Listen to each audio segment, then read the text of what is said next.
Hello friends, welcome back to my YouTube channel 10th expert classes 0.3 में। तो friends, आज हम लोग जो है एक न्यू चैप्टर पढ़ने वाले हैं और बहुत ही इजी है, इसलिए हम अभी शुरू किए हैं इसको। हालांकि नहीं पढ़ाए थे तो कोई सोच रहा होगा कि नहीं पढ़ाए, इतने में छोड़ दिए, इसलिए हम ये लोग पढ़ा दे रहे हैं। और बहुत ही ये सब देखने में इतना कठिन लग रहा है, जब बताएंगे आपको तो आपको दोबारा देखने की ज़रूरत नहीं पड़ेगी, इसकी गारंटी मैं लेता हूँ, ठीक है। लेकिन थोड़ा सा आपको वीडियो जो है केयरफुली वॉच करना, ताकि हर एक चीज़ आपका दिमाग में फिट हो, उसके लिए आपको ध्यान से सुनना होगा, ठीक है। तो चलिए देखिए क्वेश्चन, इसमें क्वेश्चन नंबर 1 यदि देखें 6.1 की यदि हम बात करें तो 6.1 में जो है सिर्फ ऐसे ही लिखा हुआ है सब में, ठीक है। ये ऑब्जेक्टिव है, सब आप समरूप होगा, इसमें भी समरूप होगा। बाकी सब कुछ कुछ क्वेश्चन है जो कि आपको पता होगा ही, हमको जहाँ तक लगता है। ये आप आंसर भी देख के कर सकते हैं, इसलिए हम इसको नहीं देखे ज़्यादा, इसको हटा दिए। अब यदि अभी हम बताएंगे जो आपको 6.2, ठीक है। तो इसमें कुछ समझने की चीज़ है, इसलिए इसको हम बता रहे हैं। तो चलिए, और इजी भी है, आपको इससे टेंशन नहीं होगा एग्जाम में। और आपको एक या दो क्वेश्चन इससे, मतलब एक क्वेश्चन शायद मिल जाए तो इसमें बनता है। तो चलिए देखते हैं क्वेश्चन नंबर 1 की यदि हम बात करें तो सबसे पहले इसको आप लोगों को ध्यान से सुनना है, ठीक है। ये जितना भी क्वेश्चन अभी हम दिखा रहे हैं, ये आपका जो है थेल्स प्रमेय से बनेगा। समझिए अब थेल्स प्रमेय क्या होता है। ये थेल्स प्रमेय जो है इसी से आपका ये क्वेश्चन बनने वाला है, ठीक है। थेल्स प्रमेय क्या कहता है? तो थेल्स प्रमेय कहता है कि देखिए, यहाँ सबसे पहले थोड़ा सा हम फिगर एक जरा बना लें एगो,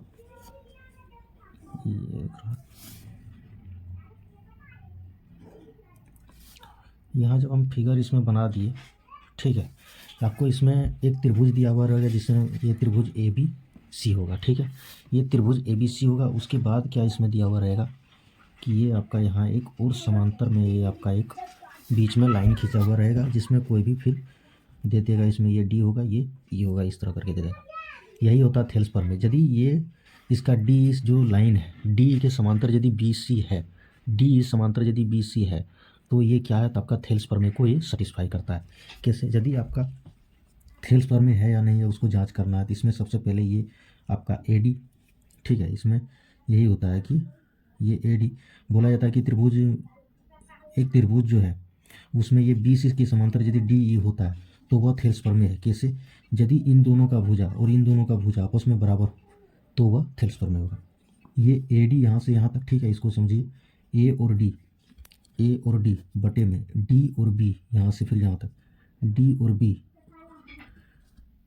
ठीक है, इज इक्वल टू यदि होगा ए ई और बटे में ई सी के बराबर, ये रेशियो में होता है। डी ई अनुपात डी बी लिखें, बटे में लिखें, यही होता है। इसलिए इसको हम इसी तरह करेंगे, इसलिए इसको हम इसी तरह बनाएं।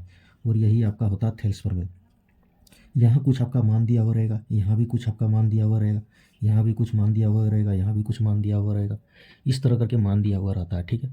तो वह जो है आपका क्या होता है, थेल्स प्रमेय होता है। यदि आप दोनों तरफ से वह इक्वली डिवाइड हो जाता है, 1 1 0 0 2 5 कुछ भी बचे, लेकिन इक्वल बचना चाहिए, इसके बराबर यदि ये होता है तभी वह डी इस समांतर, तब क्या होगा, तो डी इस पैरेलल होगा। समांतर का जो है सिंबल इस तरह देते हैं, ठीक है, पैरेलल होगा किसके, तो बी सी के, ठीक है। और ये आपका होता है थेल्स प्रमेय।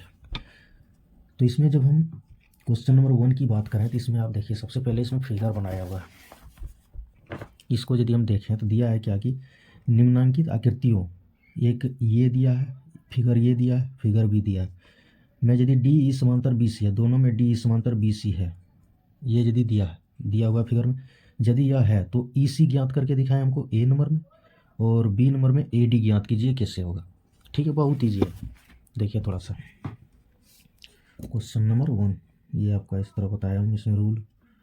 क्वेश्चन नंबर 1 इसमें दिया है एक त्रिभुज, फिर आपको बना लेना है, किसी भी तरह करके आप त्रिभुज बना लीजिए इसको, उससे कोई दिक्कत नहीं है। ये हम इस तरह करके आपको त्रिभुज बना दिए। और ये आपका देखिए, इसको हम आगे पीछे भी बढ़ा सकते हैं, इसको समझाने के लिए थोड़ा फ्रेश दिख रहा था इसलिए हम इसको ऐसे बनाए, ठीक है। हालांकि ऐसे ही होता है, इसको समांतर दिखाने के लिए इस लकीर को इस लकीर के बराबर कर दिया जाता है, और कुछ नहीं। इसको भी हम आगे बढ़ा सकते हैं, यही होता है और कुछ नहीं होता। तो इसमें क्या दिया हुआ है, ये बी सी त्रिभुज है और ये डी है पॉइंट, और ये है एक बिंदु इस पर है, एक बिंदु इस पर है, और इसको मिला दिया गया है और इसके बराबर दिखाया है। यदि यह बराबर होगा तो यह इसका मान भी बराबर होगा, ठीक है। तो देखते हैं इसका मान बराबर है या नहीं। पहला में दे दिया, इसमें ये है ए डी जो है 1.5 सेंटीमीटर, डी बी जो दिया हुआ है आपका 3 सेंटीमीटर है, ठीक है, ये 1 सेंटीमीटर है, और ये जो दिया हुआ है ये आपका मान निकालने बोला है, ये नहीं दिया हुआ है। तो कैसे हम लोग निकालेंगे, ए डी बटे में डी बी करेंगे। तो यहाँ लिख दीजिएगा थेल्स परमेश से ए डी बटे में डी बी, ए डी बटे में डी बी, ठीक है, बराबर होगा ए ई बटे में ई सी, ए ई बटे में ई सी। इसमें देखिए ए डी की जगह कितना दिया हुआ है, 1.5 दिया है, 1.5 सेंटीमीटर लिखें या ना लिखें उससे कोई दिक्कत नहीं है। नीचे दिया है 3 सेंटीमीटर। डी बी, ए ई कितना दिया है, 1 सेंटीमीटर दिख रहा है आप लोगों को, ए ई कितना दिया है 1 सेंटीमीटर। और ई सी कितना दिया है, तो ई सी कुछ नहीं दिया, इसलिए ई सी का हम ई सी ही रखेंगे, ठीक है। अब देखिए 1.5 से जो है 3 2 बार में कट जाएगा, 2 बार में कट जाएगा। अब इसको क्रॉस मल्टीप्लिकेशन कर देंगे इससे, तो इसमें ई सी यहाँ चल जाएगा, 2 यहाँ गुना हो जाएगा, तो क्या हो जाएगा, ई सी बराबर ये 2 सेंटीमीटर। ई सी बराबर कितना है, 2 सेंटीमीटर, ठीक है। ये आपका 2 सेंटीमीटर निकल गया। जब ये आपका 2 सेंटीमीटर निकल जाएगा और यहाँ आप 2 सेंटीमीटर जब रख दीजिएगा, तो ये क्या होगा, ये दोनों जो है ये 1.5 दूना 3 हो जाएगा। और नीचे जो 2 बार में कटेगा, इस 2 से यहाँ यदि 2 इसका मान रख दें तो ये कट जाएगा। तो ई सी का मान यहाँ हमको निकालने बोला था, तो हम थेल्स परमेश से इसको ई सी का मान निकाल दिए। और इसमें हमको ये नहीं पूछा है कि ये डी समांतर बी सी जो था वो दे दिया था अपने से कि ये डी समांतर बी सी है, तो हमें ई सी का मान के निकाल के दिखाएं, और दूसरा में ए डी का मान निकाल के दिखाएं, ठीक है। बन रहा है कितना सा देख रहे हैं, इतना छोटा सा बना, लेकिन कितना कुछ हम आपको इसके बारे में बताएं। तो ये होता है, यदि आप बातों को सुनते हैं तो इसमें बनने का क्या, इस तरह कहीं यदि आपको बना भी मिल जाएगा तो फिर आपको समझ तो नहीं आएगा। ये होता है जब हम बोल रहे होते हैं तो इसी के बारे में चर्चा कर रहे होते हैं, तो उसको यदि आप ध्यान से सुनते हैं तो क्या होता है, आपको क्वेश्चन बनाने में बहुत ईजी हो जाता है, ठीक है। अब क्वेश्चन नंबर 2 देखिए, नहीं क्वेश्चन नंबर 1 का ही ये 2 नंबर है। तो इसमें क्वेश्चन 1 का 2 नंबर में क्या दिया है, कोई त्रिभुज आपका इस तरह करके टेढ़ा दे दिया है, जैसे दिया उसी तरह हम बनाते हैं। क्या हो गया, ये आपका इस तरह करके कुछ दे दिया टेढ़ा, ठीक है। और ये से दे दिया है, ये वाला पॉइंट जो है ए बी सी दिया, ठीक है।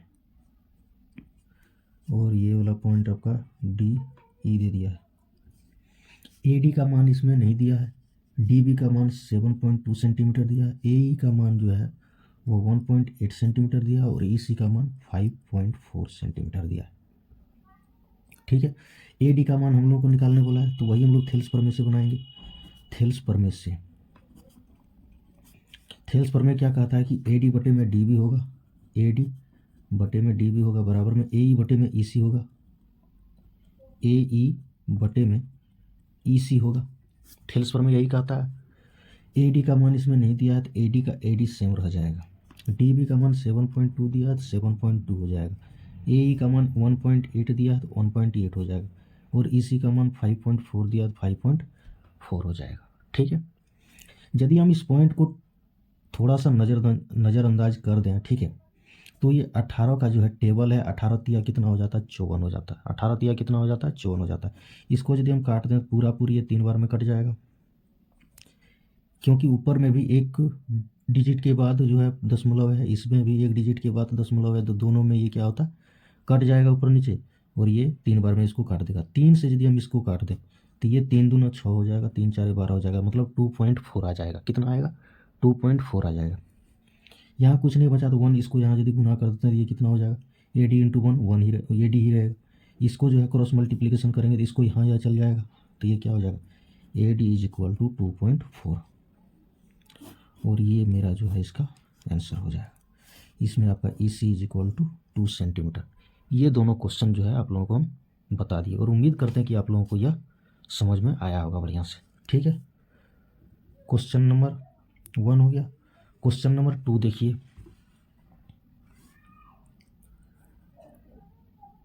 या तो फिर इसमें कुछ हम नहीं अपने से तो इसमें देंगे तो फिर हमको बना के देना पड़ेगा, जो तुरंत होगा नहीं, कोई बात नहीं। इसमें देखिए एक क्वेश्चन 2 नंबर देख लेते हैं हम लोग। क्वेश्चन नंबर 2 यदि हम लोग देखें तो इसमें क्या कहता है, आप क्वेश्चन ही देखिए डायरेक्ट। क्वेश्चन नंबर 2 में क्या कह रहा है कि यदि त्रिभुज पी क्यू आर की एक भुजा की भुजाओं पी क्यू तथा पी क्यू तथा पी आर पर क्रमशः बिंदु ई तथा एफ स्थित है, प्रत्येक निम्नांकित स्थिति के लिए बताइए कि E F parallel to Q R है, मतलब ई एफ समांतर क्यू आर है, ये आपको बताना है। इसमें तीनों दिया हुआ, कौन इसके समांतर है या नहीं है, तो यही थेल्स पर में हम लोग यूज करके उसमें देखेंगे कि यदि ये सेटिस्फाइड होता है तो वह है, और यदि नहीं होता है तो वह नहीं है। कैसे होगा, पहले इसका फिगर आप बना के देखिए। सबसे पहले आपको थोड़ा सा दिक्कत तो लग रहा होगा इसमें, ठीक है, लेकिन जहाँ तक है कि आपको समझ में भी बढ़िया से आया होगा, ठीक है। तो देखिए इसमें फिगर बना के दिखाते हैं आपको कि क्या कह रहा है। ये आपका कुछ इस तरह करके त्रिभुज हम बना दिए, टेढ़ा वेढ़ा है उसको नहीं देखना है, आपको कॉन्सेप्ट देखना है सिर्फ, ठीक है। तो चलिए इसमें डायरेक्ट अच्छा बना दिए ना, हालांकि उसी तरह बनता है तो बना दिए। बोला है कि त्रिभुज पी क्यू आर में ये पी, ये क्यू, ये आर, इस तरह करके लिख दिए। पी क्यू तथा क्यू आर पर ई तथा एफ है, बिंदु ई तथा एफ है। मतलब पी क्यू पर, पहले यहाँ देखिए इसमें क्या दिया है, पहले पी क्यू मतलब बिंदु, इसका पी क्यू लाइन पर जो है ई बिंदु है, और पी आर लाइन पर जो है एफ बिंदु है। ये पी क्यू पर जो है ई है, और पी आर पर क्या है, एफ है, ठीक है। ये आपको क्लियर है। अब देखिए इसमें, अब इसमें हम एक एक करके आपको बना के दिखाते हैं। यदि आप इसमें पहले देखें ए नंबर, तो ए नंबर में क्या दिया है आपको, पी ई जो दिया है, पहले लिख लेते हैं थेल्स प्रमेय से। थेल्स प्रमेय क्या कहता है, पी ई बटे में ई क्यू होगा, पी ई बटे में ई क्यू होगा बराबर पी एफ बटे में एफ आर होगा, पी एफ बटे में एफ आर होगा। ये आपको थेल्स प्रमेय कहता है, ठीक है। अब पी ई का मान क्या दिया हुआ है, हालांकि आपको नहीं दिख रहा होगा तो कोई बात नहीं, हम इसे लिख देते हैं, ठीक है। अब यहाँ इसको देख सकते हैं, 3.9 सेंटीमीटर दिया है, ये 3.9 सेंटीमीटर है, बटे में ई क्यू आपका 3 सेंटीमीटर दिया है, बराबर में पी एफ आपका 3.6 सेंटीमीटर दिया है, और एफ आर आपका 2.4 सेंटीमीटर दिया है। ये सब दिया हुआ रहेगा, ठीक है। कारण क्या है कि ये है या नहीं आपको बताना है, कैसे बताएंगे, इसलिए हम इसको भी बता दे रहे हैं। यहाँ 1 दशमलव से 1 दशमलव ऊपर नीचे, क्योंकि एक डिजिट के बाद है खत्म हो जाएगा ऊपर नीचे वाला, यहाँ नहीं खत्म करना है, लेकिन इसको भी काटने का हम तरीका बताएंगे। देखिए यदि आप इसको 12 से काटते हैं, यदि आप इसको 12 से काटते हैं, 12 तिया 36 3 बार में, 12 दूना 24 2 बार में, ये कितना बार में आएगा, कटेगा 3 से काटेंगे, 3 एका 3, 3 तिया 9, इसमें 1 दशमलव रह जाएगा, 3 से ये पूरा पूरी कट गया, ठीक है। जब 2 को यहाँ से हम गुना कर देंगे तो ये कितना हो जाएगा, 2.6 बराबर ये होगा 3, 2.6, और ये नहीं कटेगा, ठीक है। हाँ ये तो नहीं कटेगा, कोई बात नहीं, थोड़ा सा हम देख लेते हैं, इसका आंसर ये नहीं होगा, 2 का ये में ये नहीं है, ठीक है। मतलब यह नहीं कटा तो इसमें क्या है, यह थेल्स प्रमेय में यह सेटिस्फाई नहीं करता, मतलब ये, हाँ ई एफ, ये जो है ई एफ और Q R, E F parallel to Q R, ये E F parallel to Q R नहीं है, क्योंकि दोनों इक्वल नहीं हुआ। दोनों यदि इक्वल हो जाता तो हो जाता है, यदि इक्वल होने का मतलब पूरा पूरी कट जाता, दोनों 1 1 1 बन जाता, ठीक है, 1:1 में आ जाता तो वह हो जाता है कि हाँ यह सेटिस्फाई कर रहा है। अब क्वेश्चन नंबर 2 का, इसमें देखिए इसको थोड़ा सा इधर, अब इसमें दूसरा नंबर वही पहले लिख लेते हैं हम, जो त्रिभुज में लिखा हुआ था हम लोगों का, ये आपका रहा इसमें इस तरह करके त्रिभुज, इसको ऐसे काटे थे, इसमें डी और ई था, यहाँ ये पी क्यू आर था, ठीक है। देखिए सेम वही लिखेंगे, दूसरा नंबर हम लोग को सेटिस्फाई करके दिखाना। देखिए यहाँ बी नंबर में दिया है पी का मान, क्यू ई का मान, सब सेम रहेगा, मान हम सब लिख देते हैं, आपको समझ में आ जाएगा, ठीक है। यहाँ देखिए बी नंबर हम बना रहे हैं, ए डी पी है तो ये पी, अच्छा पी क्यू आर में ये ई एफ है ना, ऊपर वाला हम लिख दी थी ए ई, और ये एफ है, ई और एफ है, ठीक है। तो इसमें क्या हो जाएगा, पी ई थेल्स प्रमेय से, ठीक है, दिख रहा होगा बढ़िया से। तो इसमें कोई बात नहीं, थेल्स प्रमेय से पी ई बटे में क्यू आर हो जाएगा, पी ई बटे में क्यू आर होगा, बराबर क्या होगा, पी एफ बटे में एफ आर, पी एफ बटे में एफ आर, ये पी एफ बटे में एफ आर, ठीक है। तो पी ई का मान इसमें दिया हुआ है कितना, 4 सेंटीमीटर, ये 4 सेंटीमीटर। नीचे दिया है इसमें क्यू ई का मान 4.5 सेंटीमीटर, पी एफ का मान दिया हुआ है 8 सेंटीमीटर, और नीचे जो है एफ आर का मान दिया है 9 सेंटीमीटर। ये भी है या नहीं है, इसको आपको काट के बताना है। तो देखिए इसमें सबसे पहली बात, ये 4.5 दिया हुआ, 4.5 का डबल कितना होता है 9। नीचे नीचे कट सकता है, ऊपर ऊपर कट सकता है। ये वाला और ये वाला नहीं कट सकता क्योंकि क्रॉस मल्टीप्लिकेशन ये हो जाता है। ये भी नहीं कट सकता ऊपर नीचे क्योंकि ये क्रॉस मल्टीप्लिकेशन होता है। ये ऊपर ऊपर कट सकता है, ऊपर ऊपर कट सकता है, नीचे नीचे कट सकता है, ऊपर ऊपर कट सकता है, इस तरह। ठीक है, तो यहाँ से ये 4.5 दूना 9 हो गया 2 से 4 बार में, क्योंकि 4.5 है, इसको डबल कितना होगा 9 होगा, तो यहाँ पॉइंट वॉइंट कुछ नहीं बचेगा। 2 से 4 बार में काट दिया, ये 4 से 4 हो गया, मतलब 1:1 की रेशियो में आपका आ गया। रेशियो कहें या फिर बराबर कहें। ठीक, ये आपका 1:1 आ गया। मतलब ये क्या हुआ कि PEF पैरेलल टू QR, अतः यहाँ क्या लिख दीजिएगा कि EF पैरेलल टू QR है। ठीक है, क्वेश्चन नंबर C देखिए, एक और है, इसमें भी वही लिखना है। पहले थेल्स परमेश से आपको चेक करने के लिए यदि बोले तो थेल्स परमेश से क्या हो जाएगा, PE बटे में QR, PE बटे में QR बराबर PF बटे में FR। तो PE का मान इसमें दिया है 1.28 सेंटीमीटर, नीचे दिया है PR का मान, PR का मान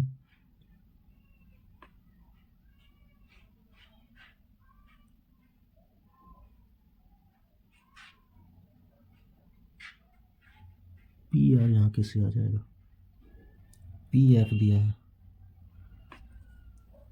PF दिया है 0.36 और PE का मान दिया है 0.18, 0.18 ये PE का मान है, और PQ का मान है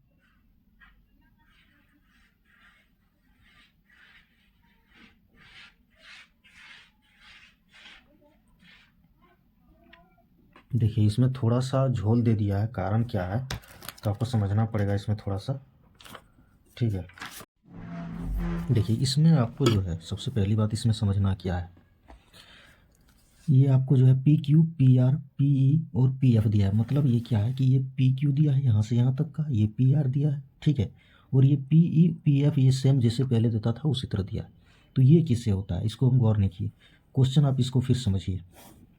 देखिए सब क्वेश्चन एक ही जैसा बनेगा तो फिर ट्विस्ट नहीं, मज़ा नहीं आएगा, तो इसलिए थोड़ा सा चेंज कर देता है एग्जामिनर क्वेश्चन सेट करने वाला। तो यहाँ देखिए सबसे पहले ये P फिगर दिख रहा है, ठीक है, PE PQ ये भी उसी तरह होता है जैसे हम लोग थेल्स प्रमेय में देखे।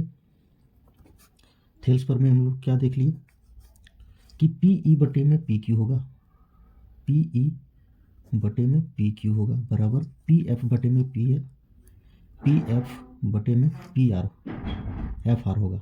ये हो गया आपका थेल्स प्रमेय।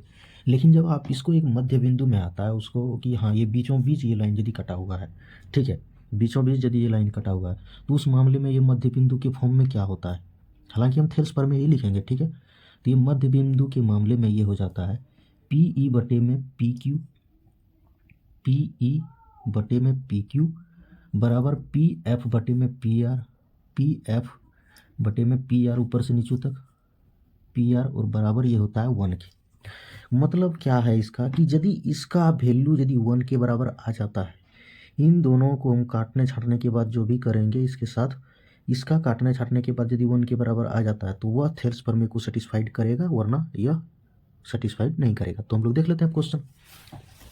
तो इसको देखिए, आप इसको हटाइए पहले। अब ये आपका जो है थोड़ा सा यहाँ से यहाँ तक गोल हो गया, हम इधर बना देते हैं। तो वही लिखेंगे हम, थेल्स प्रमेय से है वही, यही प्रमेय इसमें लागू है, लेकिन ये मिड पॉइंट वाला था जो कि आपको हम बता दिए। अब इसमें देखिए आपको ये वाला लिखना है, PE बटे में PQ, PE बटे में PQ बराबर होगा PF बटे में PR, ठीक है, ये क्या होगा 1 के बराबर होगा। PE का वैल्यू हम सब इसका वैल्यू देख के लिख देते हैं, ये 0.18 है, ठीक है, PE का वैल्यू, PQ का वैल्यू 1.28 है बराबर PF का वैल्यू जो है वो कितना है तो 0.36 है, और ये PR का वैल्यू जो है 2.56 है।